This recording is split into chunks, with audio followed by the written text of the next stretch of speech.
बस्ती नगर की जय हो, रामसा पीर बाबा की जय हो। सभी संत महात्मा पांडाल में विराजमान हरे सत्संग प्रेमी ग्रामवासियों, नन्हे मुन्ने बच्चों, सभी को कामदास की ओर से अभिनंदन और शब्दों से है वंदन। जय हो, जय हो। मेरी बात को थोड़ा गौर से सुनना है आपको। अभी हमारे बीच में श्रीमान केसाराम जी गोगोड़ निवासी आपके द्वारा बुलंद स्वर में 5 मंगलाचरण की। मंगलाचरण क्या मतलब है? मंगलाचरण का मतलब है आचरण मंगल। कोई भी शुभ काम करने से पहले अपने आचरण शुद्ध होने चाहिए, मंगल होने चाहिए। जय हो। आचरण शुद्ध नहीं है, कोई काम में मन नहीं लगेगा, उसमें सफलता नहीं मिलेगी। हरे महापुरुषों ने बताया है, जिन गांव साधु नहीं साधु की जान, किशनदास वे गावड़ा कीड़ी नगरा जान। जय हो। जिस गांव में साधु नहीं है, साधु की पहचान नहीं है, वो गांव कीड़ी नगरा है। उसमें रहने वाले जैसे कीड़ी नाल है, वैसे कीड़ी नगरा है। जय हो। जिस गांव में संत महात्मा से जन्म लेते हैं, संत के 3 तीर्थ होते हैं। 3 तीर्थ उनकी जन्मस्थली, जहां जन्म लेते हैं वो तीर्थ के तुल्य है। उनकी तपोस्थली, जहां पर तपस्या करते हैं, सत्कर्म करते हैं, वो दूसरा तीर्थ। तीसरा तीर्थ उनका निवारण स्थान, जहां संत महात्माओं की समाधि स्थल होते हैं, वो तीसरा तीर्थ। ऐसे 3 तीर्थ बताए संत के। नेमिचंद जी महाराज से कुछ दिनों पहले रामसा में मेरी मुलाकात हुई। आप थोड़ी ही उम्र के अंदर ब्रह्मलीन हो गए, लेकिन कबीरदास जी ने बताया है, कबीरा जीना थोड़ा भला, कबीरा जीना थोड़ा भला, जे सत सिमरन हो लाख वर्ष का जीवना, लेके लिखे न। अगर कोई सत्कर्म कर दे तो थोड़ा जीवन भी बहुत हो। तो ये प्रत्यक्ष में प्रमाण की जरूरत नहीं है, आपने थोड़े से समय में कुछ करके दिखाया है, और लाख वर्ष जी करके भी कुछ नहीं किया है, तो धरती ने बोझा मार दिया, नाज ने महंगो कर दियो, जीवा को कोई फायदो। तो संत महात्मा जहां भी होते हैं, वहां की धरती पवित्र होती है। जिस गांव में संत महात्मा पधारते हैं, उस गांव का भाग्य है। और जिस धाम के ऊपर संत महात्मा पधारते हैं, तो आपका अहो भाग्य। संत महात्मा अगर आपसे बात कर रहे हैं तो आपका सौभाग्य है। और संत महात्माओं से अगर आप बात कर रहे हो तो आपका परम भाग्य है। इतना होने पर भी आप अपनी आदत को नहीं सुधारोगे तो आपका दुर्भाग्य है। ये सत्संग है, महापुरुषों ने इसको तीर्थ बताया। तीर्थ का मतलब क्या है? तीर्थ उसको कहते हैं जो अपने को भव सागर से पार करते हैं, अपने पाप कर्मों को धोते हैं, उसको तीर्थ कहते हैं। तीर्थ वही जो पापों से तारे, पाप वही मन मध्य विकारे। तो पाप क्या है? मन के विकार है, मन की मलिनता है, वो अपने पाप। सो सत्संग तीर्थ है सत्य, दुर्गंध नाशक लागे नहीं वारे। ये सच्चा तीर्थ क्या है? ये सत्संग है। इसमें अपने पाप कर्मों का नाश होते टाइम नहीं लगे। अपन तीर्थ में जाते हैं तो बटे बे पुजारी पंडा बया काई छोड़ लो, जा कोई कहे मैं तो जामुन छोड़ छोड़, कोई कहे मैं पेटो कोड़ो छोड़ छोड़। जामुन आपनो काई नुकसान कर रहा है, पेटो कोड़ो आपनो काई नुकसान कर रहे है। भाई एक सब्जी है, एक फल है, नुकसान करवा की चीजा आपा छोड़ा को बताया है। वर्त वही कुकर्म ही त्यागे। वर्त क्या है कि कुकर्मों को त्यागे। वर्त वही कुकर्म ही त्यागे, और वर्त है झूठ पसारा। पूजा वही चेतन ही पूजे, मंत्र वही गुरुवचन नहीं टाले। वर्त वही है कुकर्म को त्यागे, और सब वर्त झूठ पसारा है। पूजा वही चेतन को पूजे। चेतन क्या है? अपनी अंतरात्मा है। और मंत्र क्या है? गुरुवचन नहीं टालता। तो आपने ये सत्संग है, ये तीर्थ है, इसके अंदर अपने दुर्गुणों को छोड़ना है, अपनी बुराइयों को छोड़ना है, अपने अंदर देखना है मैं क्या गलती कर रहा हूं, उन बुराइयों को छोड़ना है। अभी आपको एक चेतावनी दे रहा हूं मैं। आप 4 कैमरों की नजर में हो, ध्यान से सुन लो। आप 4 कैमरों की नजर में हो। आप क्या कर रहे हो? ये कैमरे देख रहे हैं, चारों कैमरे। 3 कैमरे आपके सामने है। एक परमपिता परमेश्वर का कैमरा भी ऊपर चल रहा है। आप क्या कर रहे हो? इस बात का पता आपको आज नहीं लगेगा। जिस दिन आपके पास बिल बन करके आएगा, बिल को चुकाओगे, उस दिन आपको पता चलेगा कि मैंने तो गलतियां तो की है। तो सावधान रहना है, गलतियों से थोड़ा डरना है। हमारे बेगाराम जी, राजा स्वामी स्टूडियो दाता, आप कहीं भी संत महात्मा पधारते हैं, संत महात्माओं का प्रोग्राम होता है, तो आप दौड़े दौड़े चले आते हैं और सच्ची सेवा भी करते हैं। इनको धन्य है, इनके माता पिता को भी धन्य है। और आपने को ये मनुष्य तन मिला है, ये बड़ा दुर्लभ है। बड़े भाग मानव तन पावा, सुर दुर्लभ सदग्रंथ गावा। ये अपने अच्छे कर्म का प्रतिफल से अपने को मनुष्य योनि मिली है। इस योनि के लिए देवता भी तरस रहे हैं। गरीबदास जी महाराज ने बताया है, ग्रीवा मानव तन मिला सब रत्नों की खान। ये सब रत्नों की खान है। भूली निवारो युगन की निज पार्क पहचान। ये मनुष्य तन मिल गया तो इसमें अपने 4 पुरुषार्थ हैं। पहला पुरुषार्थ भगवान के भजन करना। भगवान के भजन क्यों? कि भगवान ने 84 लाख योनियों का राजा बनाया है आपको, सृष्टि का सरमोर बनाया है। इसलिए आपको भगवान की भक्ति करनी है, उनका चिंतन मंथन करना है। एक नगरी के अंदर एक कवि आ जाता है।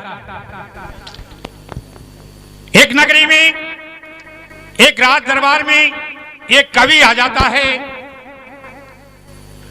राजा के पास पहुंच करके राजा से बोलता है, मैं अच्छी कविताएं जानता हूं। राजा ने बोला, हमारे दरबार में आप कविताएं सुनाओ। कवि ने दरबार के अंदर राजा की रानी के सौंदर्य के बारे में बहुत अच्छी कविताएं सुनाई। राजा बड़ा खुश हो गया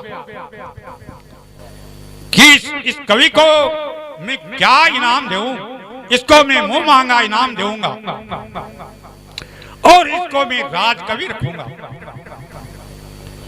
जब प्रोग्राम समाप्त हुआ तब राजा अपने मंत्री से सलाह लेता है।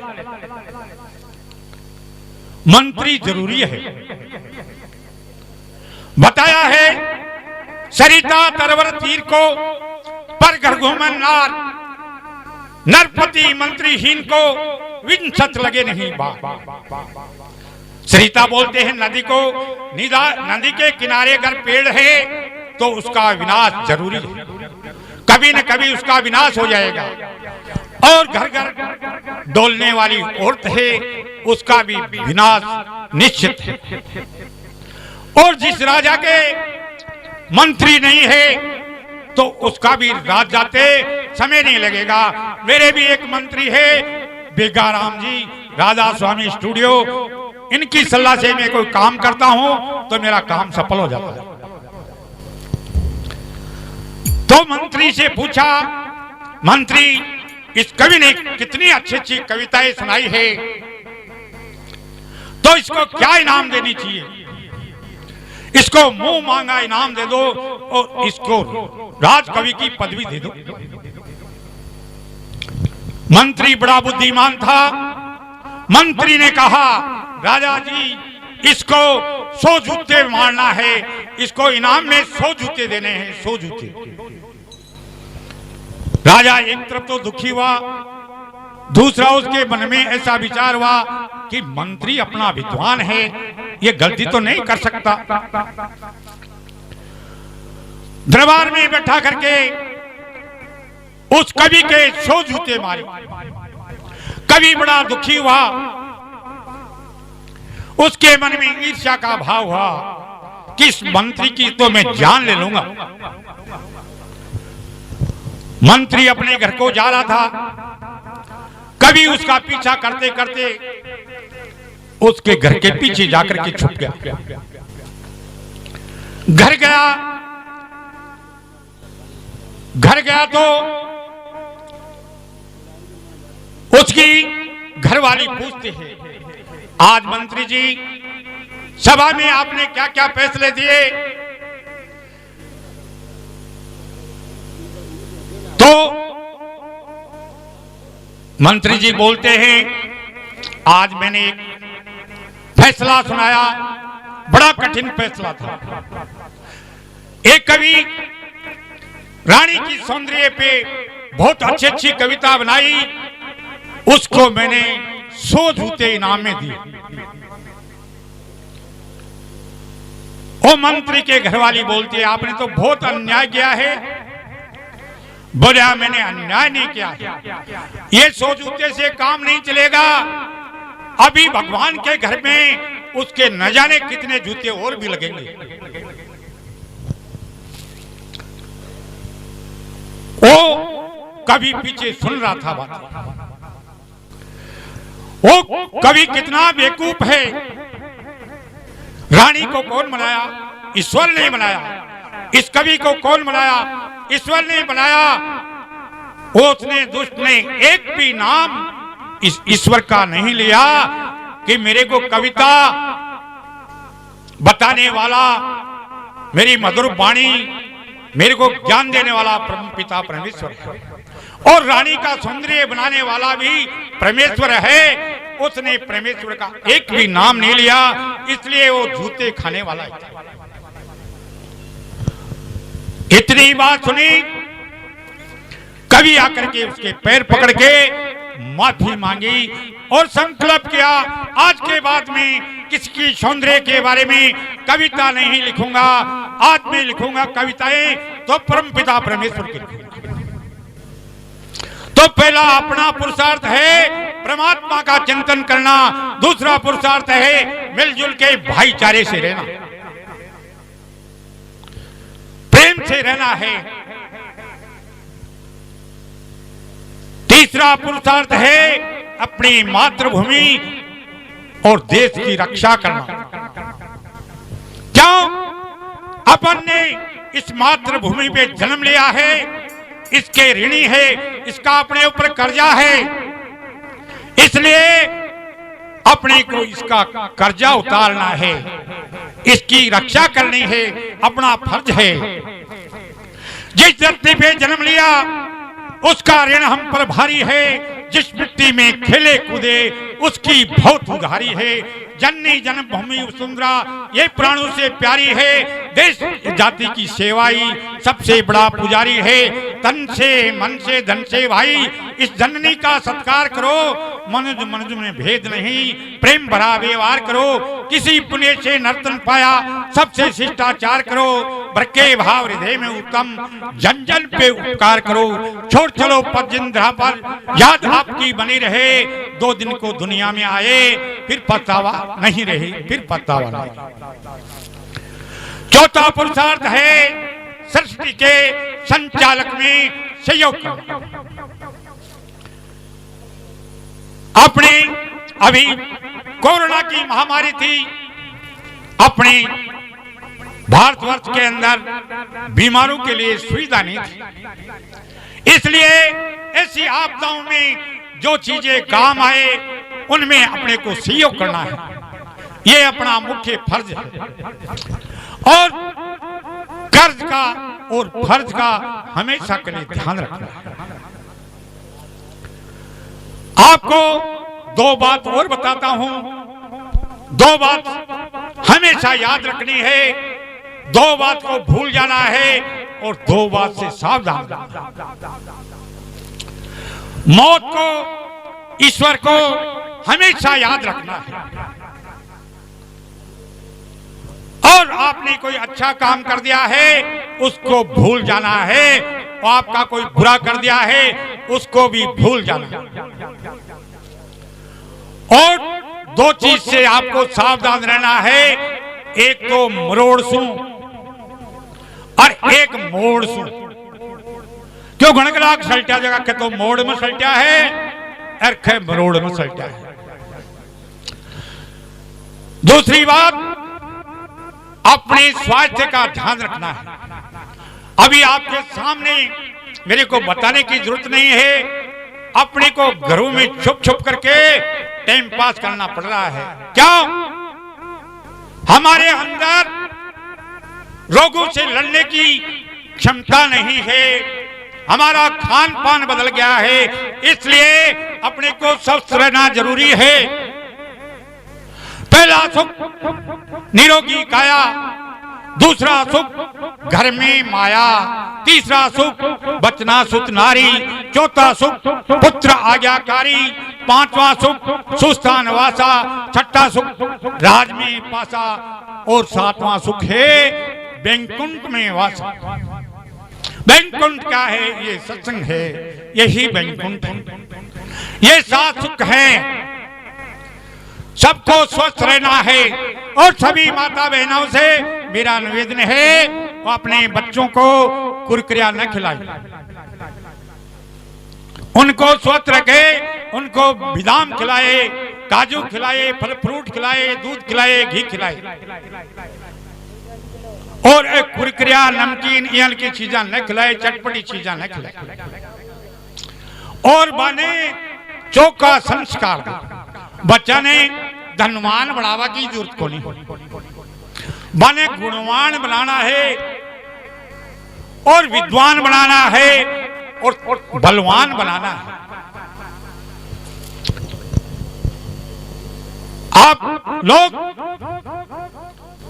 बाग लगाते हैं फल खाने के लिए, संतान को पालते हैं बुढ़ापे के लिए।